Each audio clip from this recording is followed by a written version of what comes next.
মধ্যপ্রাচ্যের উত্তপ্ত রাজনৈতিক পরিস্থিতির মধ্যে রহস্যজনকভাবে এক হেলিকপ্টার দুর্ঘটনায় ইব্রাহিম রাইসি ইন্তেকাল করেছেন। ইন্না লিল্লাহি ওয়া ইন্না ইলাইহি রাজিউন।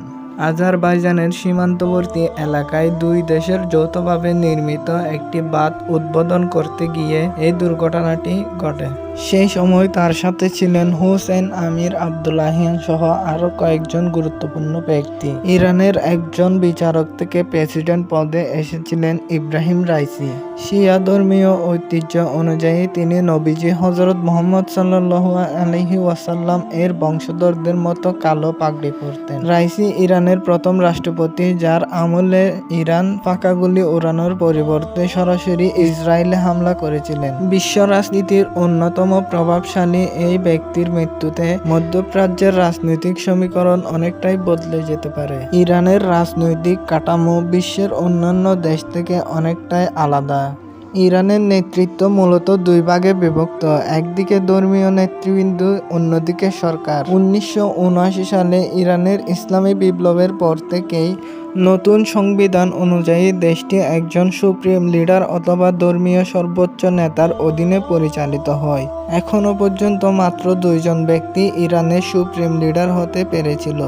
ইরানের প্রথম সর্বোচ্চ নেতা ছিলেন সৈয়দ রুহুল্লাহ খোমেনি, যিনি পশ্চিমাদের কাছে আয়াতুল্লাহ খোমেনি হিসেবে বেশ পরিচিত ছিল।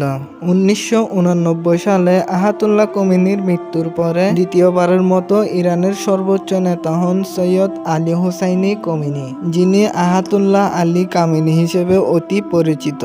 1989 সাল থেকে এখনো পর্যন্ত দীর্ঘ প্রায় 25 বছর ইরানের সর্বোচ্চ নেতা হিসেবে রয়েছেন সৈয়দ আলী খামেনি। সম্প্রতি ইন্তেকাল করা রাইসি ছিলেন আলী খামেনির সবচেয়ে কাছের লোক। সেই সাথে রাইসি ছিলেন সরকার এবং ধর্মীয় উভয় নেতৃত্বের অধিকারী। তাই ইরানের সবাই মনে করছিলেন রাইসি হবে ইরানের তৃতীয় সর্বোচ্চ নেতা। সাধারণ মানুষ মনে করছিল রাইসির মতন একজন ব্যক্তি যদি ইরানের সর্বোচ্চ নেতার অধিকার গ্রহণ করেন, তাইলে ইরানের রাজনীতি বিশ্ব রাজনীতিতে আরো এক ধাপ এগিয়ে যেত। এইটাই সাধারণ মানুষের বিশ্বাস। রাইসি যখন ইরানের রাষ্ট্রপতির শপথ গ্রহণ করেছিলেন, তখন ইরানের অর্থনৈতিক সংকট, আঞ্চলিক উত্তেজনা এবং বিশ্বের শক্তিগুলোর সাথে পারমাণবিক চুক্তি পুনরুজ্জীবিত করাই ছিল রাইসির সর্বোচ্চ চ্যালেঞ্জ। তাছাড়াও ইব্রাহিম রাইসি ক্ষমতায় আসার পর থেকে ইরানের উপর আরোপ করা যুক্তরাষ্ট্রের প্রতিটা নিষেধাজ্ঞা থেকে মুক্তি পাওয়ার চেষ্টা করেন। তাছাড়াও ইরানের উন্নত প্রযুক্তি গড়ে তোলার প্রতি জোরদান করেন।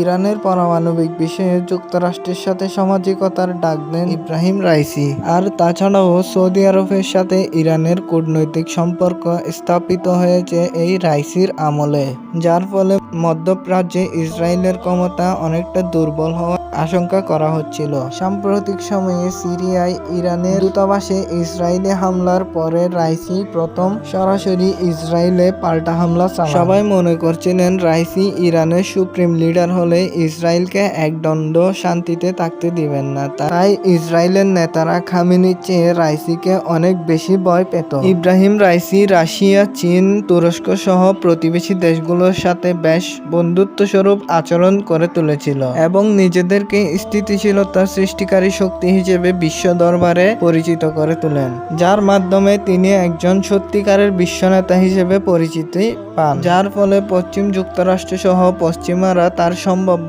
রাজনৈতিক পরিকল্পনা নিয়ে ভীত থাকত সব সময়।